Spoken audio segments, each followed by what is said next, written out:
تصريح خطير من خوان ميشا المدير الفني لمنتخب غينيا الاستوائية، يفاجئ به المنتخب الجزائري بعد فوزه على غينيا الاستوائية وتأهل المنتخب الجزائري إلى دور 16، ويقصف جبهة صحفي مغربي بسبب الجزائر.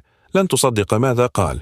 ولكن قبل أن نبدأ، لو أنت محب وداعم للمنتخب الجزائري فيرجى الإعجاب بهذا الفيديو، واكتبوا في التعليقات: تحيا الجزائر والكأس جزائرية.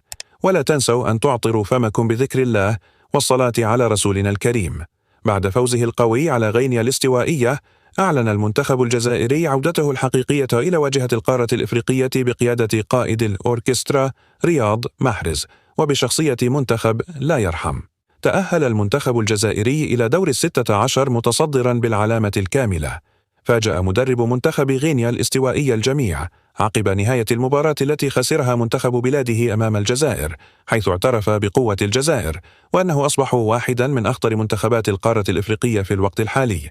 وقال مدرب غينيا الاستوائية في المؤتمر الصحفي: أولا، يجب أن أكون صادقا مع نفسي ومع جماهير غينيا الاستوائية. اليوم لم نخسر أمام منتخب عادي، بل واجهنا منتخبا جزائريا في قمة نضجه وقوته. هذا المنتخب يلعب بثقة الكبار، يلعب بعقلية البطل، ويلعب وكأنه يعرف طريق الكأس جيدا.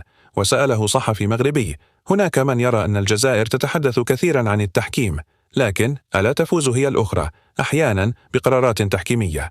أم أن هذا الخطاب مجرد تبرير مسبق مدرب غينيا الاستوائية؟ لا يجوز قلب الحقائق بهذه الطريقة. الجزائر لا تشتكي لتبرر، بل تتكلم عندما ترى أخطاء واضحة. الجميع شاهد بالصوت والصورة ما حدث لمنتخب جزر القمر أمام المغرب، عندما احتسب الحكم ركلة جزاء خيالية للمغرب. هذه ليست وجهة نظر جزائرية، بل رأي محللين وحكام سابقين من دول مختلفة.